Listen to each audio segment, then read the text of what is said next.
ময়মনসিংহের ফুলবাড়িয়া উপজেলার সীমান্তবর্তী ইউনিয়ন এনায়েতপুর একেবারেই প্রত্যন্ত অঞ্চল।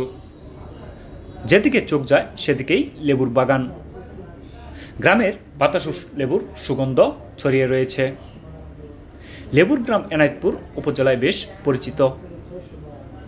উপজেলা কৃষি অফিসের তথ্য মতে এনায়েতপুর, ভবানীপুর, কালাদহ ও রাঙ্গামাটিয়া ইউনিয়নে 815 হেক্টর জমিতে লেবুর আবাদ হয়েছে। এর মধ্যে 730 হেক্টর জমিতে কলম্বো ও সিড্রেট জাতের লেবুর আবাদ হয়েছে এনায়েতপুর ইউনিয়নে। লেবু চাষী শফিকুল ইসলাম জানিয়েছেন, এনায়েতপুর ইউনিয়নটি এখন লেবুর গ্রাম হিসেবে পরিচিত। বর্ষাকাল হচ্ছে লেবুর পুরো মৌসুম। এ সময় প্রচুর লেবুর উৎপাদন হয়। তখন দাম কম থাকে। ঠিকমতো পরিচর্যা করলে সব মৌসুমে লেবু পাওয়া যায়। শুকনো মৌসুমে লেবুর উৎপাদন কম হলেও দাম বেশি পায় কৃষক।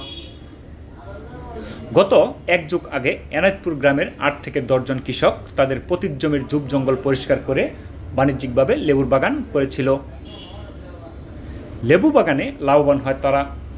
পাশাপাশি এলাকার কৃষকের লাভের সম্ভাবনাময় দ্বার খুলে যায়। প্রতি বছরই গ্রামটিতে লেবুর বাগান বাড়ছে। এনায়েতপুর বাজারে দুপুর থেকে সন্ধ্যা পর্যন্ত চলে লেবু বেচাকেনার হাট।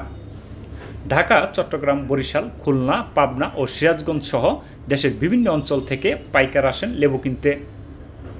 প্রতিদিন গড়ে 30 লাখ টাকার লেবু বিক্রি হয় এ হাটে।